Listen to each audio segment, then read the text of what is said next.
If you don't know how to properly use control statements, then there is no way you can crack a coding interview. This is part 3 of the Java course, and in this chapter, we will learn everything about control statements, including switch expressions. Keep watching. In this video, we're going to talk about control statements, or sometimes referred to as conditional statements. Control statements help in controlling the flow of execution of a program. Now let's take a look at a real-time example. Let's say you have source and destination, and we have a robot. Our goal is to send this robot from source to destination. And let us also assume that we have a car, a bike, and a truck. Now we need to program this robot, and we need to instruct it to go to destination as fast as it can. Obviously, what we're going to write in our program is to tell the robot to walk. However, it will take a lot of time to reach destination if it walks. So we need to find a way to go much faster. So for that, we can make use of these vehicles which are available. So instead of saying walk, what we're going to say is if car is available, then use car. So the robot will check to see if car is available. If yes, then it's going to use the car to reach the destination. But we have a problem here. Let's say car is not available for some reason. Maybe it was taken by some other robot, or maybe due to technical difficulties the car is not starting. Then that would result in robot not reaching the destination. So what we need to do is we need to tell the robot that if car is not available, then start walking. We say else walk. Now we have two more vehicles here, a bike and a truck. If car is not available, then why can't robot use bike or a truck? And if neither of them are available, then it can walk. So instead of saying else walk, we're going to say else if bike is available, then use bike.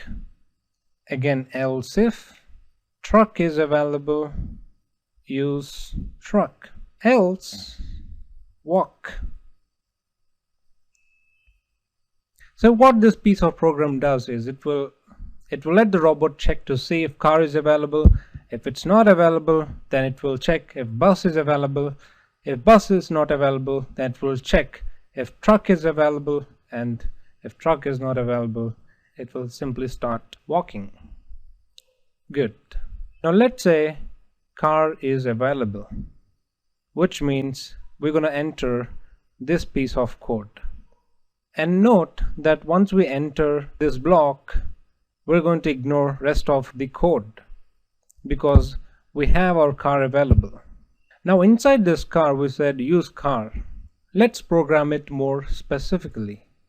So if car is available, what we want to do is to start the car. And as we know, pressing the start button in a car may or may not start the car. It may be due to any number of reasons, but it may or may not start.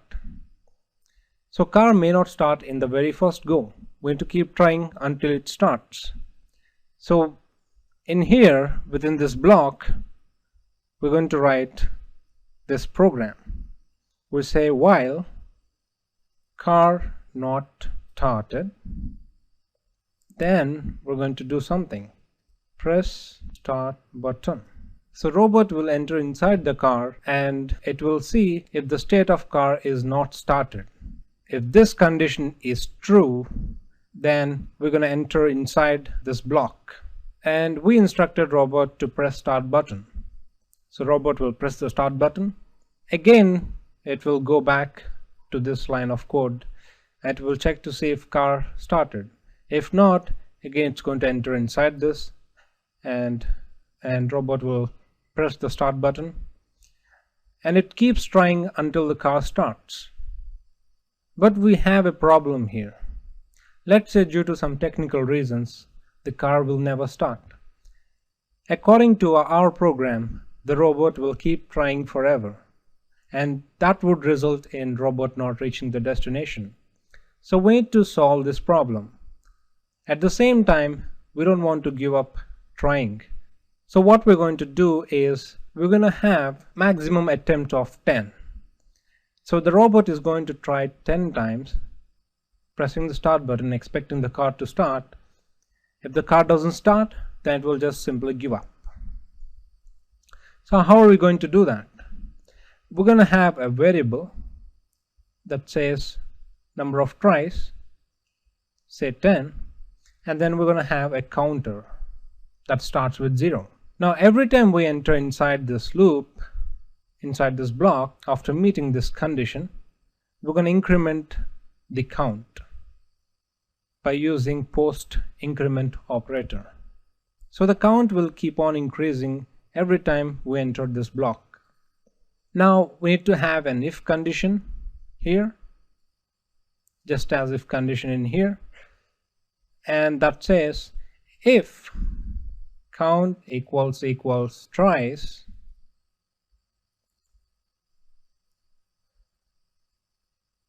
which means we have reached the maximum number of tries.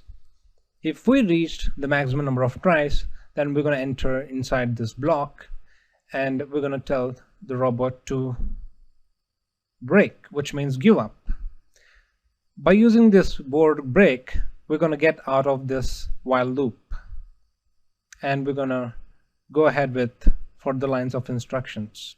So this way the robot will try for 10 times to start the car. If it doesn't, it will go ahead with these instructions, and in here we're going to mention the robot to simply walk. Now I believe you got a sense of how control statements are used to control the flow of execution of a program.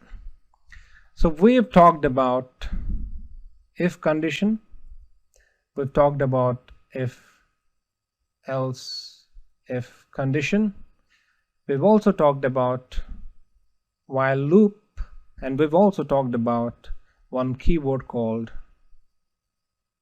break. Alright, in our next video we're going to see all of these written in our program. Alright, now let's take a look at some of the examples of control statements. Now you need to open this file, if else if example, under the project control statements.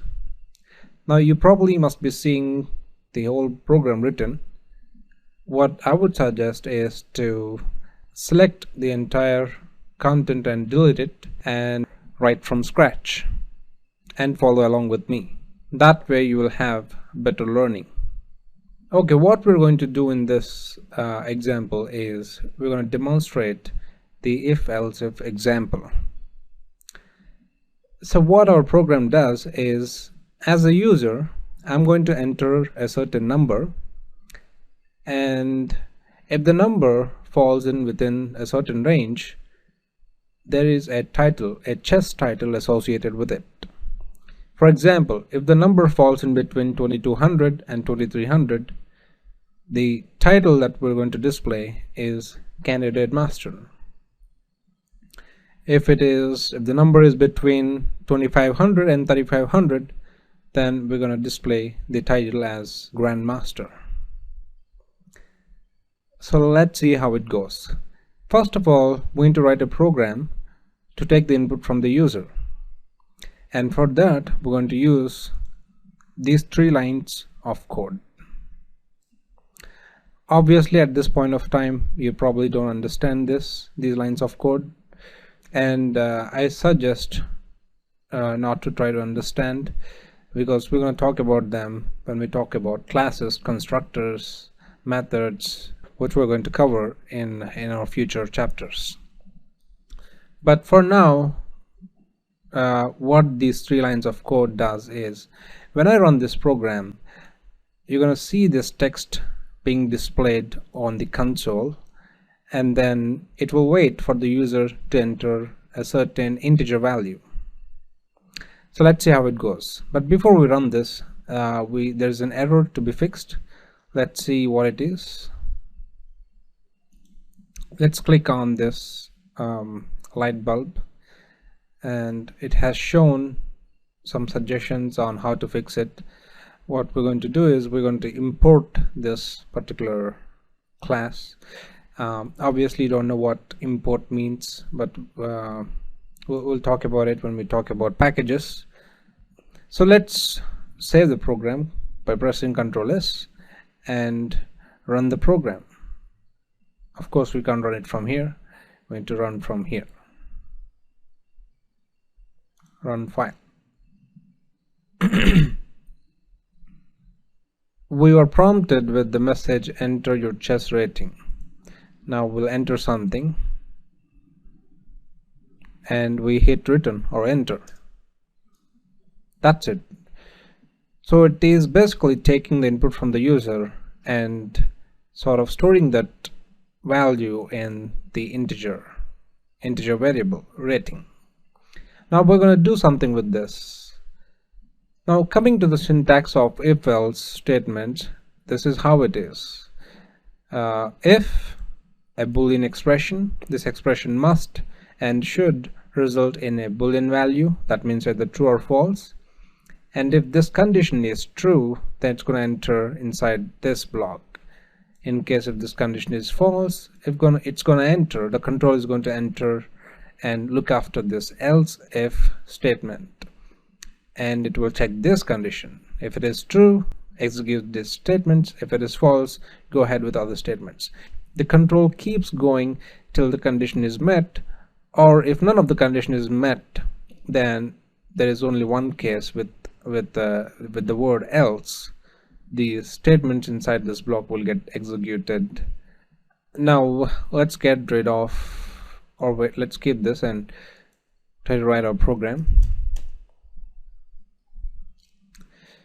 If rating is greater than 2200 and rating is less than 2300, then we're going to display system.out.println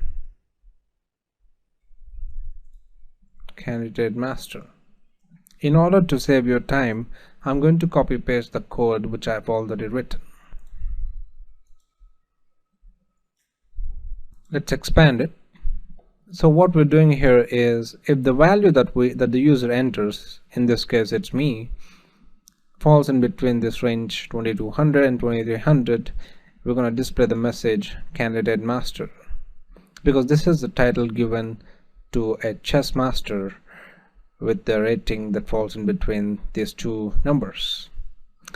And similarly, if the rating falls in between 2300 and 2400, he's going to be given with the title FIDE master.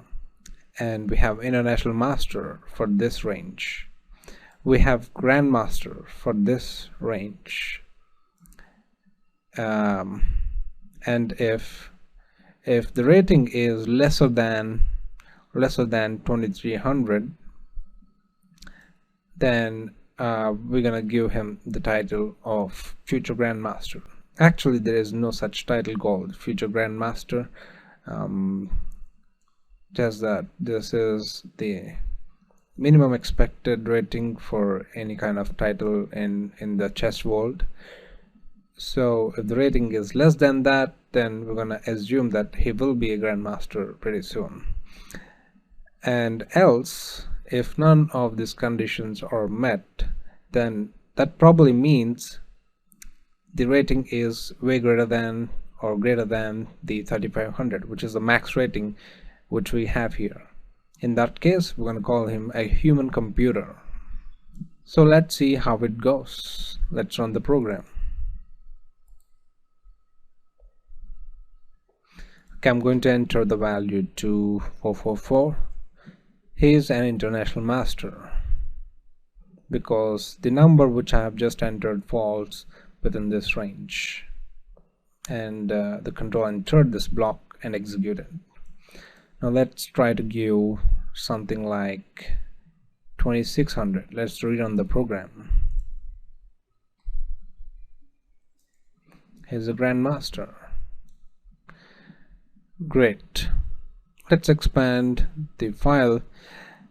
Now I have intentionally left a bug in this logic. Could you find it in, say, a couple of minutes? Pause the video and try to find the bug.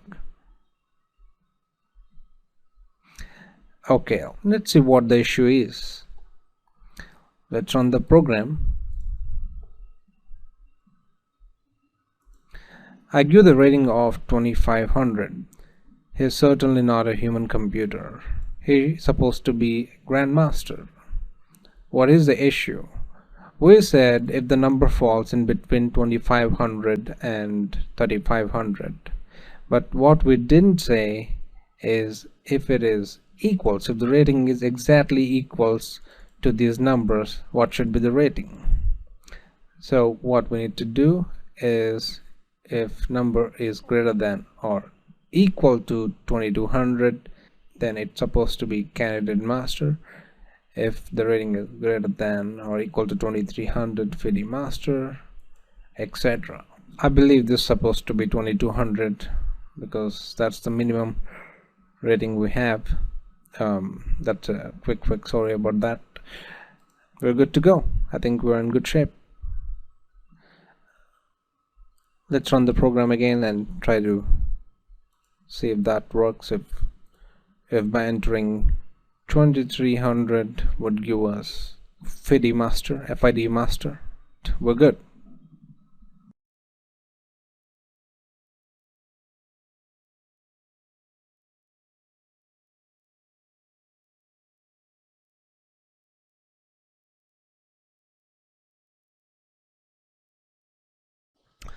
Alright, in this video we're going to talk about while loop.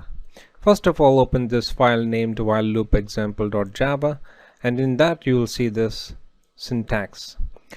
You must probably be seeing the code written already. What I would suggest is you get rid of the code and try to write from scratch along with me. Now this is the syntax we use for while loop. We had already talked about while loop in the beginning of this chapter when I explained it on the whiteboard. Now this is the syntax. We use the word while and then the expression. This expression should result in a Boolean value.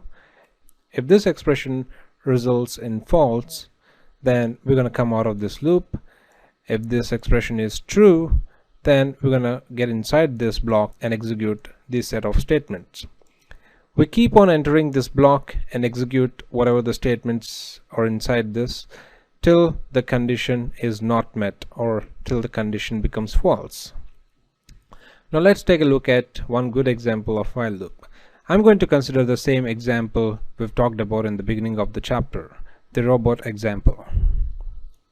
What we're going to do here is the robot will try to attempt to start the car with max attempts of 10. If it succeeds before 10 attempts, then we're going to get out of this loop. Let's see how it goes. Again, we're going to be needing the user to give some input. Let me paste that code here. Let me fix the error.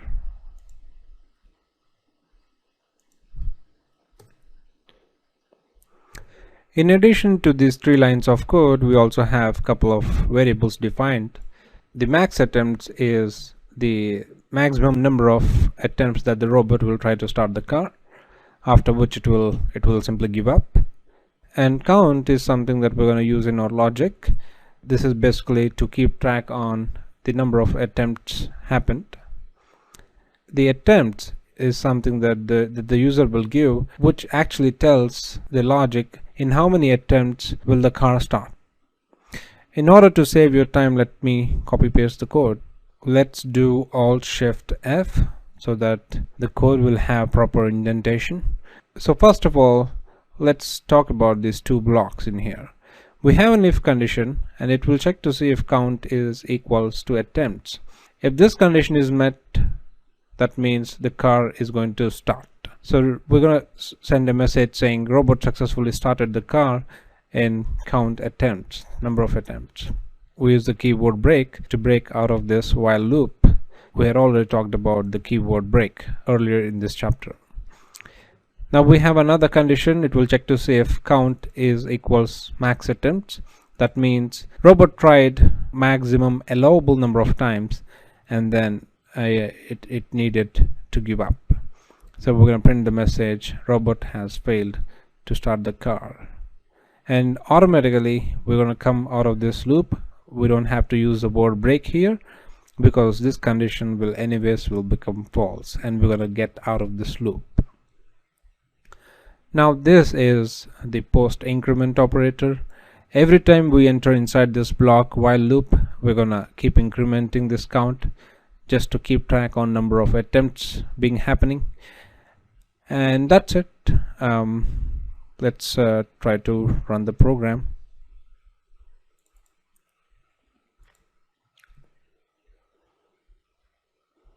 In how many attempts will the car start? Let's say 13.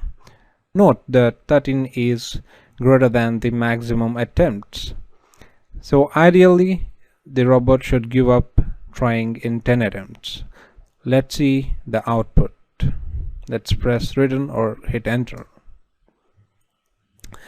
And if you see, let's expand this by double clicking it.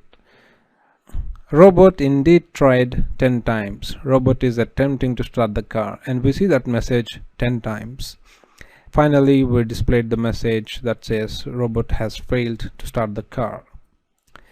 That's because we gave 13 here, because the car is going to start in 13 attempts, which is greater than the max attempts. Now let's give another try. This time I'm going to give 3.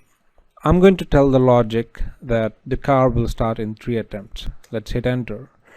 So the robot tried 3 times, and after the 3rd attempt it has succeeded. Robot successfully started the car in 3 attempts. Of course, this program doesn't make a lot of sense, but in real world programming, it's not human who is going to give this value. It will be dependent on the machine logics, which is pretty complicated, way out of the scope of this chapter. So the intention here is to explain the while loop, and I hope you understood what it is and what we're doing here.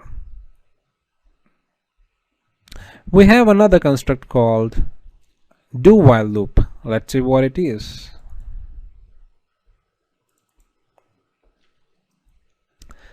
The do while loop has the following syntax.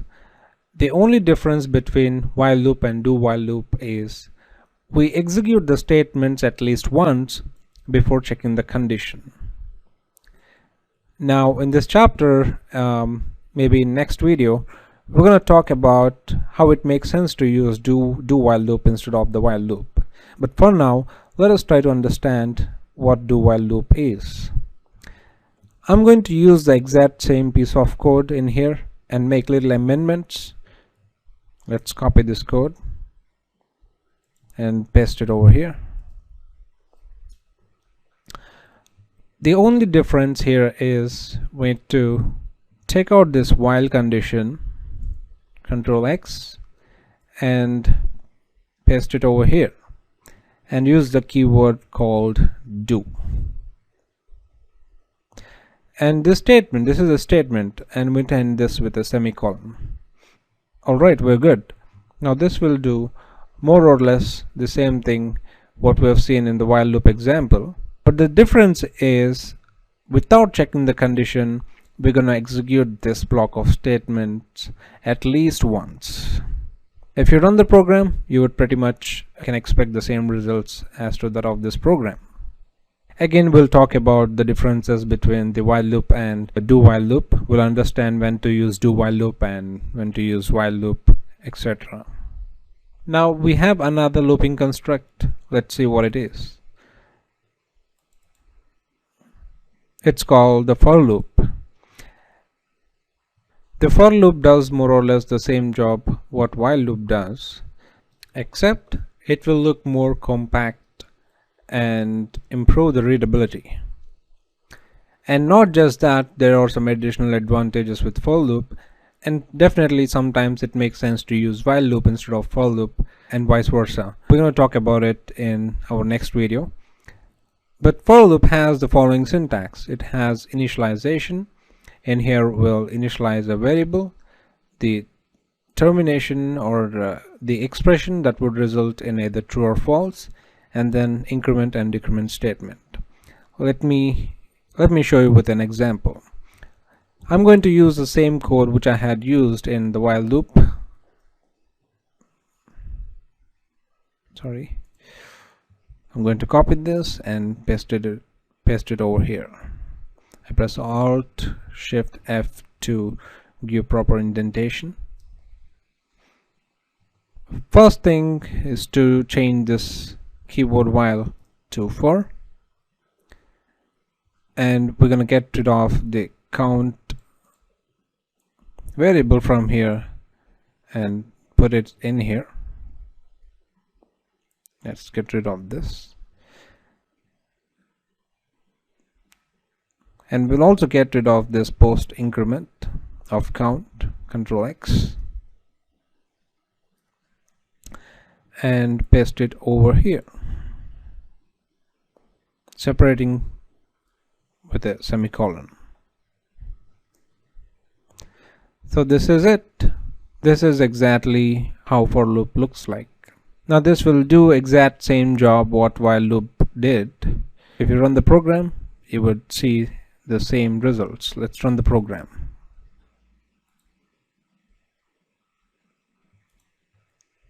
I would say 3, the same results.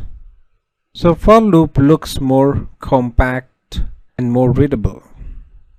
So now that we have learned 3 different looping constructs, in our next video we're gonna see when to use which looping construct. In this video we're gonna take a look at the differences between for loop, while loop, and do while loop, and we're gonna understand when to use which looping construct and depending on what circumstances. Obviously you can always use while loop instead of for loop, and you can even use for loop instead of while loop, but it's always advisable that you follow best practices. As a rule of thumb, always try to use for loop instead of while loop whenever applicable. One reason for that is it looks a lot cleaner and more readable. For example, you write your program today and you come back on this code a year after, and you will thank yourself that you had used for loop because it looks a lot cleaner, and you'll get a glimpse of what this loop is doing just by looking at this line of code, because this line of code has all the major statements that will define this loop. Now just by looking at this statement, we're going to say that we're going to loop through this block of statements again and again for n number of times. In this case it's array.length, the length of an array. So we're going to loop through this for loop 5 times. If you would have used while loop, then all these 3 statements must have been scattered around. And let's say you forget to define this, or you forget to increment the counter, then we will lose the track on number of iterations, and hence the logic will result in infinite loop. So there is a chance that you're gonna miss one of these statements and break the code. We can minimize that using for loop. So now that's one major big difference. So it's always advisable that you use for loop instead of while loop whenever possible. So what else could be the reason where you need to use for loop instead of while loop? Is when you know ahead of time how many times you're going to loop through these statements. By that I mean, if we run this program during the compile time itself, the compiler will be able to figure out how many times it needs to enter this block of code. And since the compiler knows ahead of time, it's going to make copy of this set of statements inside this block. In this case is just one statement. That way it will make the job easier for the JVM to run the program. So that will improve the performance aspect as well. Not much though. And another good reason why you need to use for loop is because of the lines of code. The lines of code will decrease if you use for loop instead of while loop, obviously because all the statements will be scattered around multiple lines, and in this case it's just in one line. Just for your information, lines of code is one of the metrics used to evaluate the quality of the code. Now we have while loop. So when to use while loop? You can use while loop when you don't know ahead of time how many times you're going to loop through the statements. For example, take a look at this example. If you wanted to maintain a backup files from your local PC to a remote server, then you need to have a logic that looks somewhat like this. You're going to say while true, okay, and then you come inside that block, and if new file is present in your local directory, then copy that file to the backup server, and we'll wait for 1 hour. So what this piece of code is essentially doing is this code is running forever. When we say while true, that means the condition will always be true, and we're going to enter this block again and again every 1 hour, because we have a timer set to 1 hour here. And every 1 hour we're going to check to see if there are any new files added in your directory, and if so, if there's a new file present, then we're going to take a backup by copying the file to the remote server. So this is one place where you want to use the while loop instead of for loop. During compile time, we don't know how many times we're going to loop through because in this case it's just infinite. User have to terminate it manually, or you will have to have a condition here that says stop this operation after say 1 or 2 years, and we need to break out of this loop. Another reason why you want to use while loop is when you are say copying a text from a file to another file. Then we're going to loop through and copy each and every line till the end of file is reached, or till there are no lines left. So if it is not end of file, that means there are still lines to be copied. Copy that particular line. Again, we're going to come back here and check if we reached end of file. If not, go to the next line and copy that line to our destination file. Obviously, we don't know ahead of time how many times we're going to loop through. We don't know how many lines of text is present in the source file. In this case, it just makes sense to use while loop. Let's take a look at another good example. The while true statement will be used very often in animation field. For example, whenever you play any game, if you're seeing a moving character, chances are that they would have used the while loop construct in this manner. We will have a while loop true, that means this is going to be an infinite loop, and we're gonna say keep walking. You got a cartoon character walking or whatever, and when the user presses exit or maybe escape key or control C or whatever is the key to get out of the game, or maybe to quit the game, will break out of the loop as well. So this is another logic where you want to use while loop instead of for loop. And obviously, as I've mentioned, you can use for loop instead of while loop even here, but it makes more sense to use while loop here. So always use for loop when you know ahead of time how many times we're going to loop through. If you don't know, then use while loop. And I gave you some examples on when to use while loop. Now we have a do while loop. As we had discussed, it's going to perform the action first, or execute the block of statements, and then we'll check the condition. One good reason why you want to use do while loop is demonstrated here. What we're doing here is we're going to take the input from the user, and we're going to check to see if the user entered number is in the multiples of 10. If so, we'll quit out of this program, or we'll get out of this loop. If not, we're going to ask him again to enter a number which is in the multiples of 10. Try to accomplish the same thing with while loop. First of all, let's see how this runs.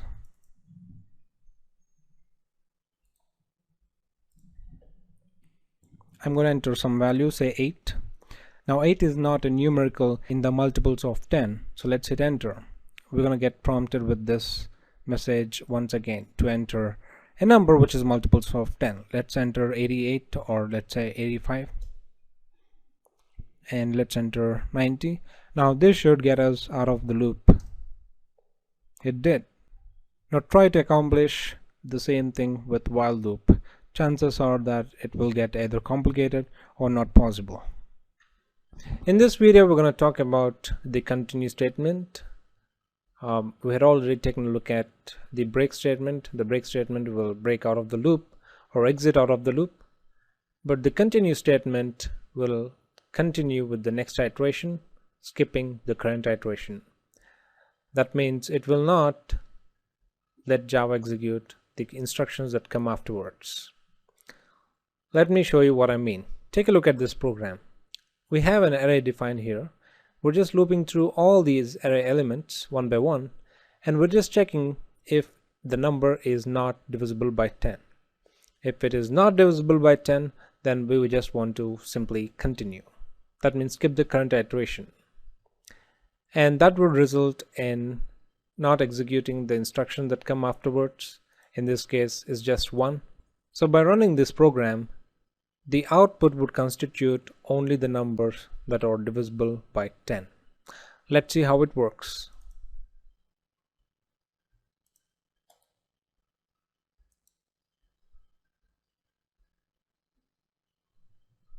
There it is. Now take a look at this program and try to understand what I've just explained.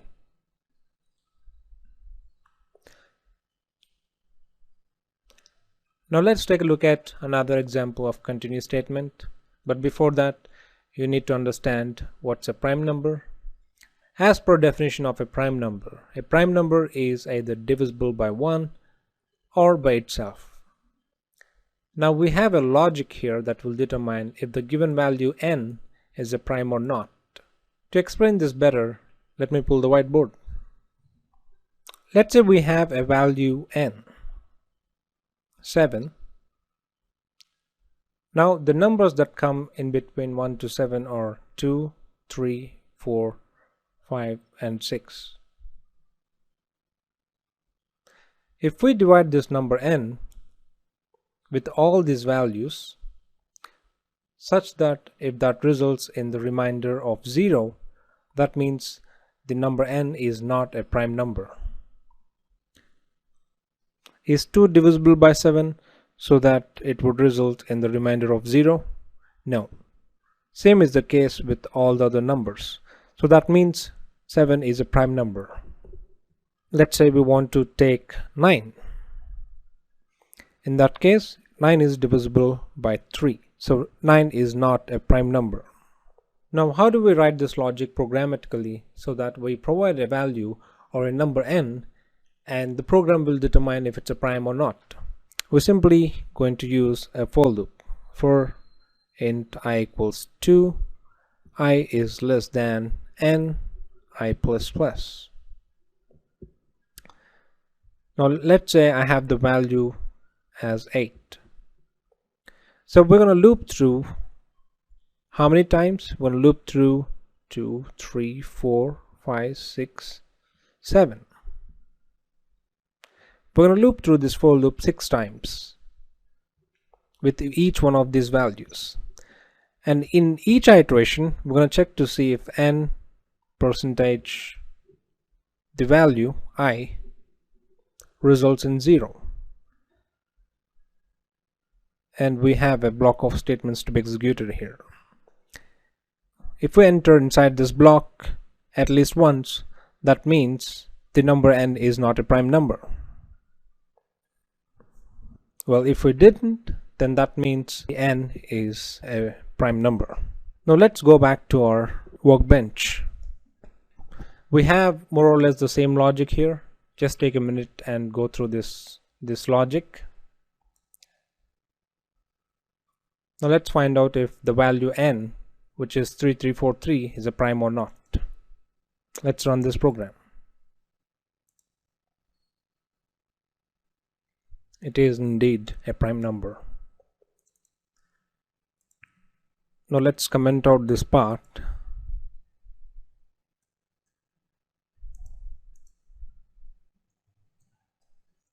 And uncomment our actual code. that explains the use of continue statement. Now in this program, what I'm doing is we have an array, and I just wanted to loop through all these array elements and find out which one of them are the prime numbers. So we're going to use two for loops for this. The first for loop is for looping through all these elements, and second for loop is to determine if the current number that is in the current iteration is a prime number or not. So this is essentially the same logic what we have here. Now in case this condition is met, that means the number is not prime. So what we want to do is, instead of printing it, we're just saying continue outer. This is very important because we named this block as outer. When we say continue outer, it's just going to skip the current iteration of this for loop, and it's going to go ahead with further iterations. So by doing this, we're not executing the instructions that come afterwards. In this case, it's just one instruction, that is to print the number. So if we run this program, we're going to see the prime numbers out of this list. Run the program. There it is. And just for your information, 2 is also a prime number. It's the only even prime number. Alright, in our next video, we're going to talk about the switch statement that will summarize our chapter on the control statements. In this video, we're going to talk about the switch case or the switch statement. It has the following syntax. We're going to have a variable, and based on the variable, we're going to execute a particular block of statements. If the variable says it's C1, then we're going to execute the case C1, and we'll execute all the statements that come within this block. We have a break statement that acts like a delimiter for each case. Similarly, we can have any number of case statements. And finally, we'll have default. If none of the case matches, then we're going to execute this set of statements that are part of this default block. You will better understand this when we look at the code. So here's the code. What we're doing here is we're going to prompt the user to enter a value. In this case, it's an integer value. And depending on what he enters, we're going to choose the operation to be performed. We have a couple of variables declared here and initialized.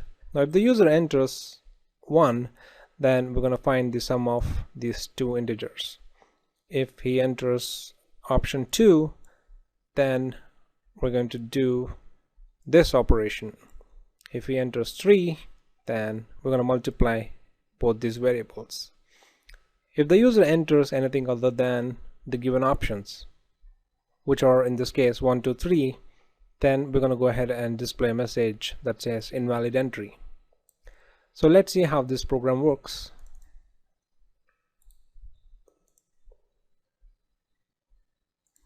I'm going to give the option of 2. Enter 2 to find out a minus b. So I'm expecting the result as 5. We're good.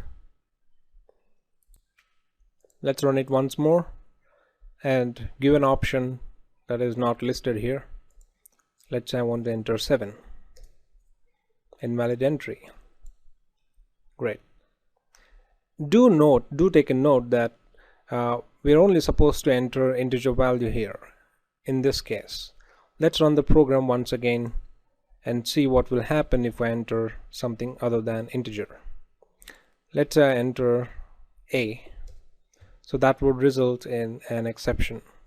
We'll understand about these errors, exceptions at later chapters, but for now you're not supposed to enter anything other than integer because that's what we have here.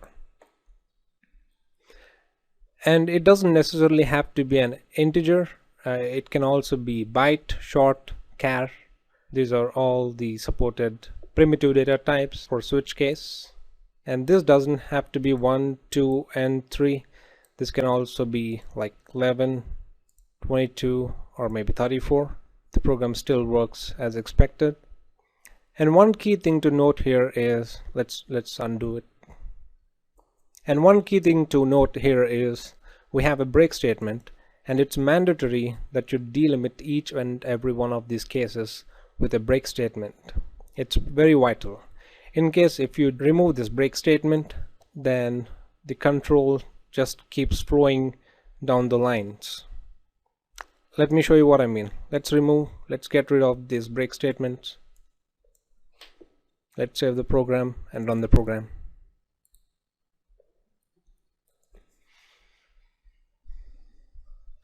Now once again I give the option 2. The expected result is 5, but see what will happen. I'm sorry, I'm supposed to give option 2. Let's enter 2. We got the result as 5, but in addition to that, even these two statements got executed. So we got 50 as well as the invalid entry, which we're not expecting. Let's undo and save the program. You can also use if-else clause instead of switch case, but you have to decide which one is best, which one looks more readable, and which one performs better.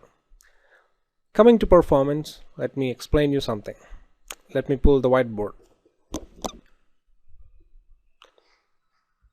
Let's say we need to write a program where the program takes in an input from the user, and the user has to enter a value between 1 to 12. Depending on what he enters, we're going to print the corresponding month. Let's say if the user enters 1, then we're going to display January. If the user enters 11, then we're going to display November. Now let's see how we can accomplish this using if-else. We're going to say if entered value equals 1, then print January. If value equals 2, then print February. And we keep writing this for all the conditions. And in our else block, we're going to say invalid entry. That means user has entered something that is beyond the number 12.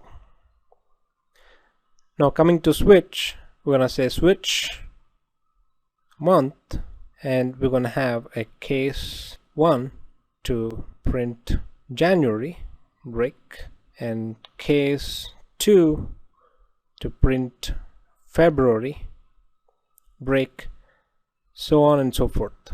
And we're going to have one last case which is default, that says invalid entry.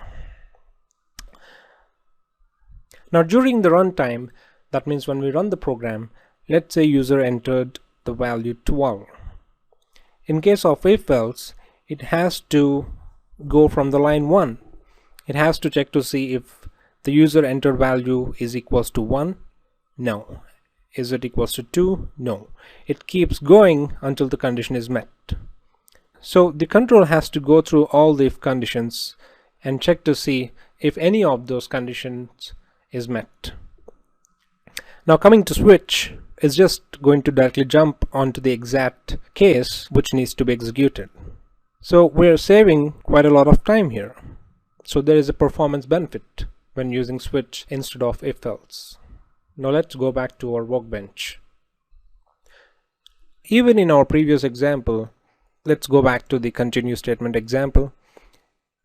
So instead of writing the code in this manner, we could just say we want to print the value in case if the number is divisible by 10. So this would essentially give us the same results. Let's run it. There you go. But it's you who have to take the call on which one looks much better and which one makes more sense. So that summarizes the switch statement and the control statements chapter. See you in my next video. In this video, we're going to talk about switch expressions, which you can think of it as an enhanced version of the traditional switch statement.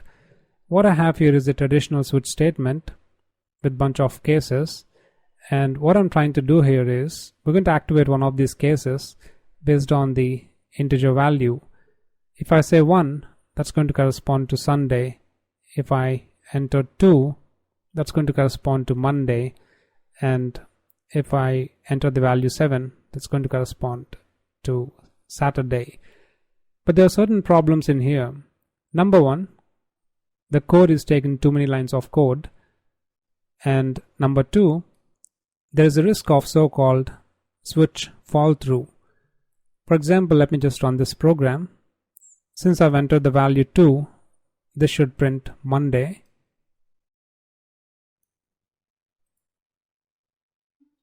And it did.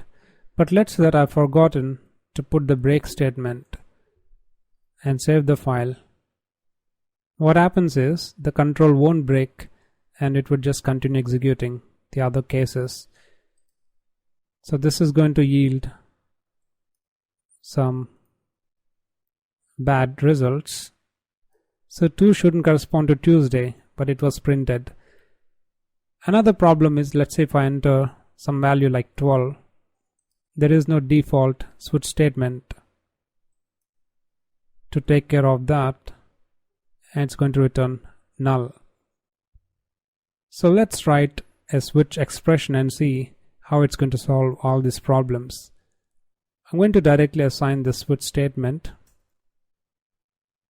to this, and I'm now actually going to use an arrow, which is a specially introduced operator, just like so. I'm going to do the same for rest of the cases as well.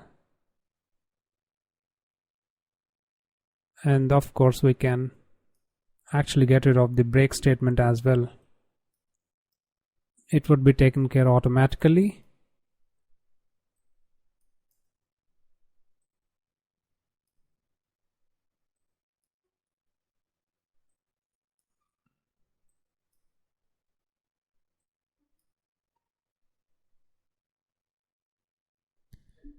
So with this, not only are we going to get rid of the switch fall through problem, but if you hover your mouse over this error, it says add default case. It's mandatory. So in an instance where none of these cases match, then the default case would be executed. Let's end the statement. And everything would work as usual.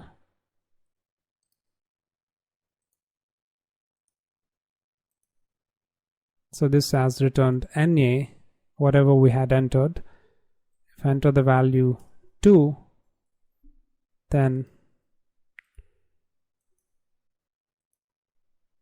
this worked as well.